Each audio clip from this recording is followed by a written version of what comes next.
Hi everyone, hope you're doing well from wherever you're watching this channel, depending on your time zone.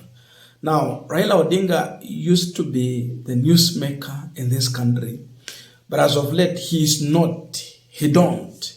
The reason is obvious because he accepted to be compromised and help rescue William Ruto. Today, GACHAGWA is the newsmaker because of one reason.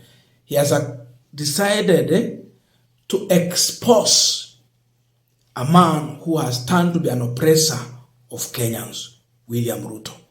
So once you expose them, everyone want to listen to you. Si ati Gachagua ni mzuri sana, hapana, ni kwa sababu ameamua kuanika hawa jamaa.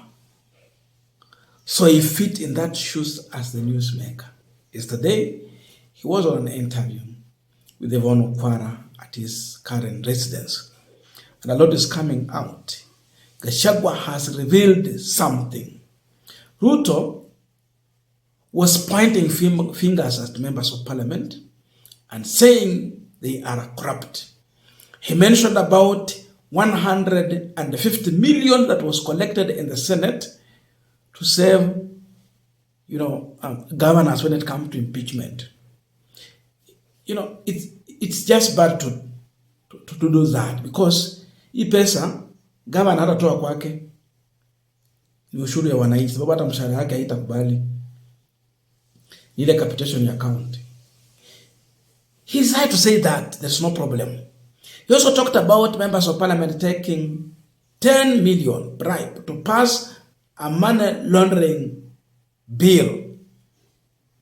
Walikuwa watengeneza ile sheria ya kudili na mambo ya money laundering. So he said hiyo mchezo itafika mwisho. Gachagua is challenging William Ruto. After the meeting you had with the members of parliament at Karen, and you vote to fight corruption, why did you offer 100,000 to each and every member of parliament who had attended that event? Isn't that bribery, or what do you refer to this? Ile ya parliament umesema ni corruption.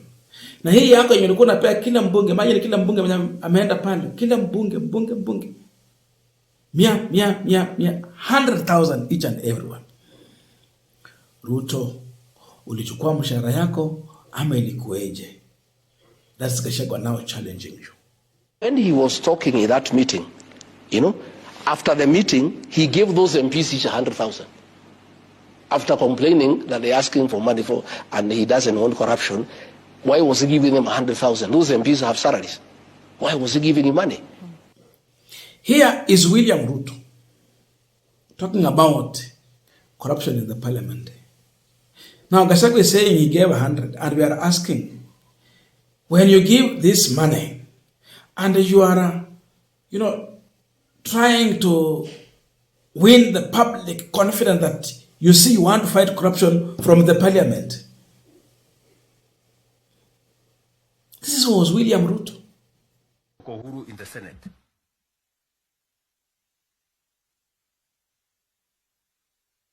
Because you have to accept, by virtue of the position I hold today, I am a consumer of raw intelligence. I know what's going on.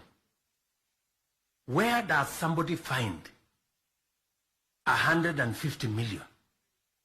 Where?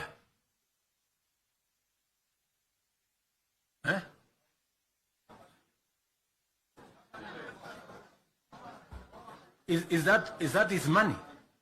That is money that belongs to the county. Is that correct or not correct? Yes. Let me ask you, members of parliament who are seated here. Do you, for example, know,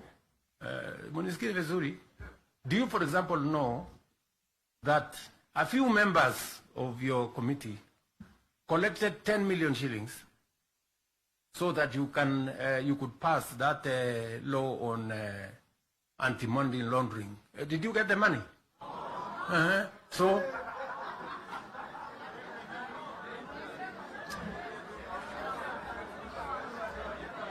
So, going forward, si tunataka tukubaliane, si we are one team. Yes, there are people who are destroying the credibility of Parliament.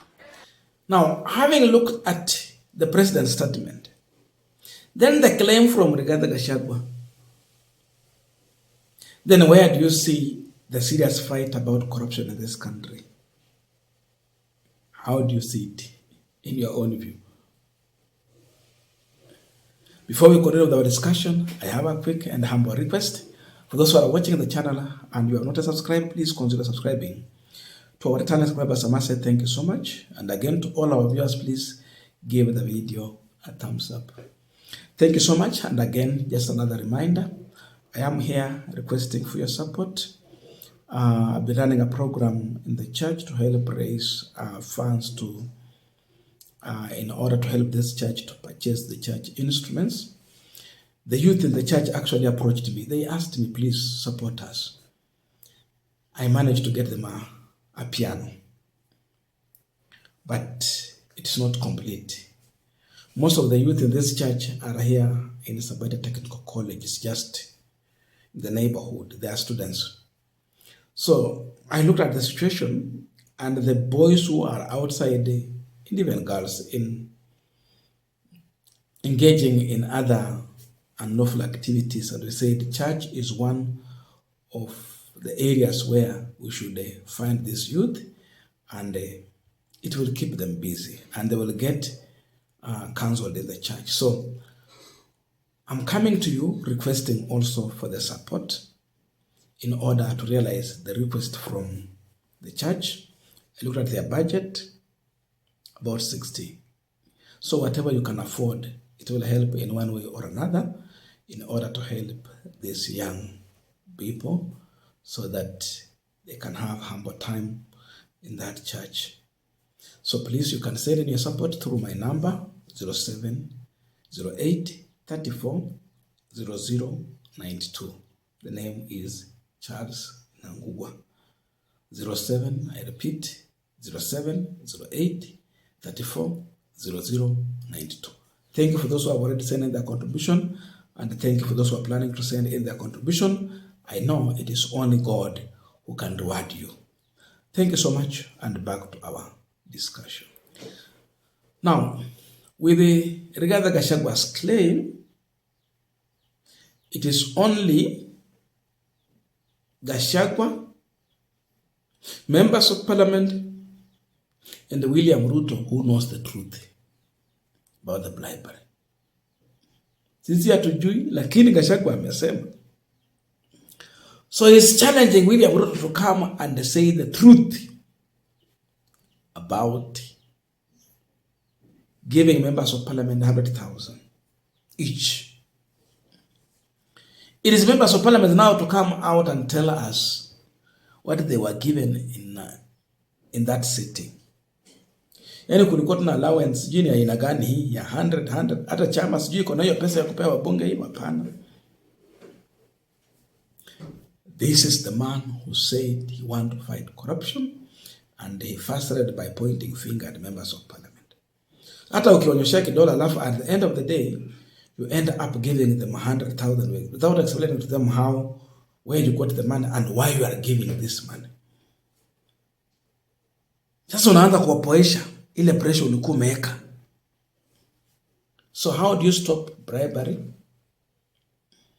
When you are in the forefront leading on showing members of parliament how to bribe, how to compromise someone. You are leading as one of the bad examples. You are the worst example when it comes to fighting corruption. And you are, pretending to be pointing fingers at the corrupt with an intention of showing, a move to fight corruption. Ruto does not walk the talk. So why should we trust that this government is fighting corruption? Gachagua is now challenging him. So let them come out and tell us the truth about this money. And it is true in my view, tunajua vile wabunge huwa wana behave. You cannot call it members of parliament, you mobilize them bila pesa. Alafu nawaambia wanakuja tu kwa PG ya serikali na opposition ambao wameungana in the broad based. Kwanza sana wale wa opposition. No. Lazima pesa zilihusika. Hakuna vile watakuja bila, hakuna. Lazima wagaramikia kufika pale. Otherwise they will be busy doing their own things. Even those from the government side, majority of them are so much uncomfortable walking around William Ruto because now Ruto has become unpopular. No one wants anything from Ruto. Yani mwananchi wa kawaida. So associating with William Ruto means risking your chance of being re-elected. So calling these members of parliament to come and listen to you, they will not come for free. Lazima you entice them. There should be something to entice them for them to come for such a meeting. And that's what might have happened. GACHAGWA is just revealing what has gone on. Lakini ukweli ni kwamba hawa bunge hawawezi kuja tu. No. So you call members of parliament to lecture them about bribery. Then you lead in bribing them. And you want the public to believe. You want members of parliament to stop bribe. How? Like how? So that is William Ruto for you. If you believe that the president is here to fight corruption and you think that he will succeed, now look at this and tell us, do you really still trust this man is the right person to fight corruption? And what was the importance of that PG? Now, I don't know your views, but please let us meet in the comment section to continue with this discussion. Thank you so much and see you in our next video.